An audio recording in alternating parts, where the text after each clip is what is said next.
فرماتے ہیں کہ میں مزدور لینے گیا، بغداد کے چوک میں مزدور بیٹھے ہوتے تھے، میری ان مزدوروں میں سے ایک نوجوان بچے پہ نظر پڑی۔ بڑا کمزور سا وجود تھا لیکن چہرے پر عبادت کا نشان تھا، ماتھا بتاتا تھا کہ نماز کا بڑا خیال رکھتا ہے۔ میں اس کے قریب گیا، چہرے بھی بڑا کچھ بتاتے ہیں نا، چہروں میں بھی بڑی رانائی ہوتی ہے۔ فرماتے ہیں میں قریب گیا، میں نے اس کو کہا بیٹے مزدوری کرو گے؟ تو کہنے لگا مزدوروں میں بیٹھا ہوں تو ضرور مزدوری کے لیے ہی تو بیٹھا ہوں۔ تو میں نے کہا کہ چلو پھر۔ کہنے لگا نہیں میری کچھ شرطیں۔ میں نے کہا بتاؤ؟ کہنے لگا پہلی شرط یہ ہے کہ لوگ 4 دینار دیہاڑی لیتے ہیں، میں 3 دینار لوں گا۔ میں نے کہا یار تو بڑی بہترین ہے، باقی بھی اس طرح کی رکھ لے۔ اس نے کہا حضور دوسری شرط یہ ہے کہ میں آپ کی مکمل بات مانوں گا لیکن جب اذان ہو جائے گی پھر آپ کی نہیں سنوں گا۔ تیسری بات اس نے یہ کی کہ حضور میں آپ کے گھر میں کام کروں گا پر آپ کے کسی سوال کا جواب نہیں دوں گا۔ کہتے میں نے کہا یار تو بڑا عجیب ہے، شرطیں تو مالکوں کی ہوتی ہیں۔ کہنے لگا جی بہرحال میں شرطیں لگا کے جاتا ہوں۔ فرماتے ہیں میں اسے گھر لے آیا، کام میں نے اس کو بتایا تو جو کام مزدور سارے دن میں کرتا ہے نا اس نے 2 گھنٹے میں کر دیا۔ ہمارے مزدور سگریٹ پینے میں بھی تو آدھا گھنٹہ لگاتے ہیں، وہ چائے پینے جائیں تو پونا گھنٹہ، ان کو بھی تو دیانتداری کرنی چاہیے کہ نہیں کرنی چاہیے؟ معاہدہ کیا ہے نا جی تو پورا اترنا چاہیے نا۔ کہتے 2 گھنٹے میں۔ اب کام جب بندہ شروع کراتا ہے تو کام اور نکل آتا ہے۔ کہتے کام میں نے اس کو اور بتا دیا، وہ کرنے لگا۔ اس نے مٹی نکال کے رکھی تھی باہر رستے میں، تو اذان ہو گئی زور کی، اس نے وہیں کدال چھوڑی کئی اور چلنے لگا۔ تو میرا بیٹا کہنے لگا اس کو ذرا برابر کر دو۔ کہنے لگا چپ کر جا، تیرے باپ سے بات ہوئی تھی، جب اذان ہوتی ہے تو میں کسی اور کی نہیں سنتا، صرف اللہ رسول کی سنتا ہوں۔ کہتے مسجد چلا گیا، نماز پڑھ کے آیا تو دوپہر کا وقت تھا۔ میری بیوی کہنے لگی اس کو کھانا کھا لے۔ کہتے ہم نے کہا کھانا کھا لو، تو کہنے لگا میں نے روزہ رکھا، رمضان بھی نہیں تھا، نفلی روزہ رکھا ہوا۔ فرماتے ہیں شام ہوئی، میں نے 3 دینار دیے تو میں نے کہا تیرا نام کیا ہے؟ کہنے لگا میں نے آپ سے کہا تھا میں کسی سوال کا جواب نہیں دوں گا۔ وہ چلا گیا۔ اگلے دن میں پھر لینے گیا اسے، کام کچھ اور نکل آئے تو لوگوں نے بتایا وہ صرف ہفتے والے دن آتا ہے۔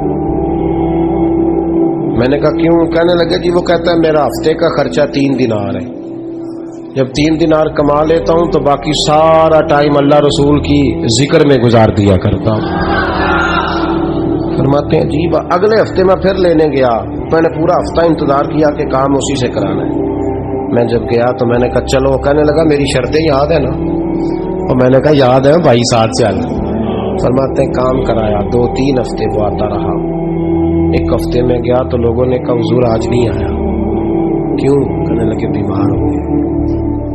کہاں گھر ہے؟ کہنے لگے بغداد کے قبرستان کے پیچھے جو کچی آبادی ہے اس میں رہتا ہے۔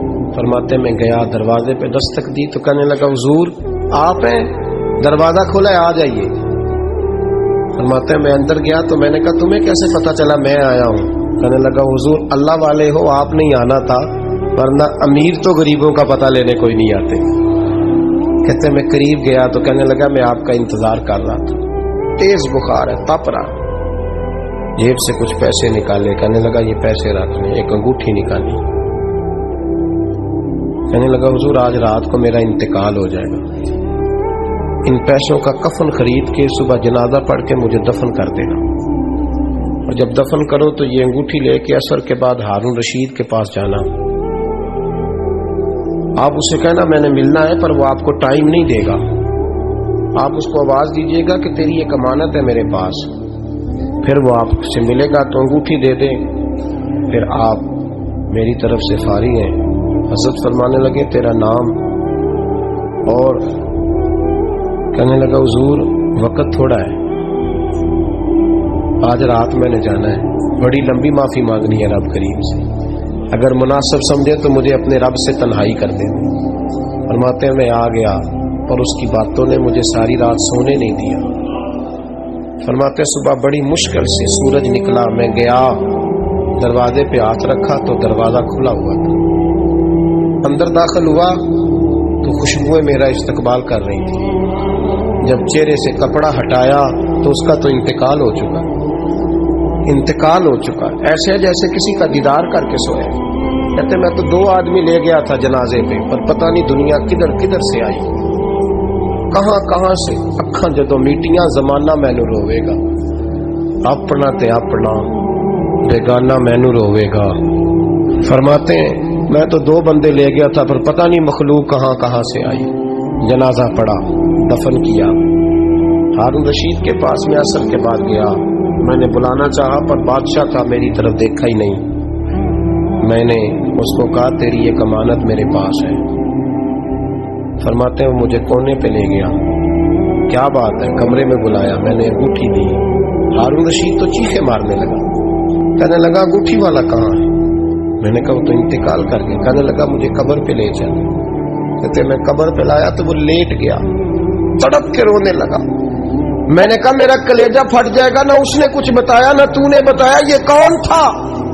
تو ہارون رشید کہنے لگا یہ میرا بیٹا تھا۔ میں نے کہا تیرا بیٹا اور مزدور؟ کہنے لگا حضور یہ حضرت داؤد تائی کے پاس بیٹھا کرتا تھا، ان کا مرید تھا، مجھے روز کہتا تھا ابا تو نے بڑی دنیا اکٹھی کر لی ہے، مرتے وقت تجھ سے ٹانگیں سمیٹی نہیں جائیں گی، اتنا حساب نہیں تو دے سکے گا۔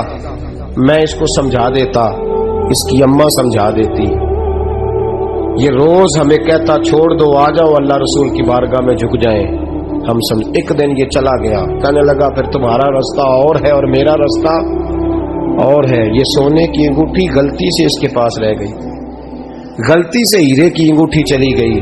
کہنے لگا دیکھو میرے بیٹے نے آج وہ بھی واپس کر دی ہے۔ پھر تڑپ کے کہنے لگا ہارون رشید تھا تو یہ میرا بیٹا، پر میرا مرشد نکلا، میرا پیر نکلا۔ بھائی زندگی تو بڑی تھوڑی ہے نا۔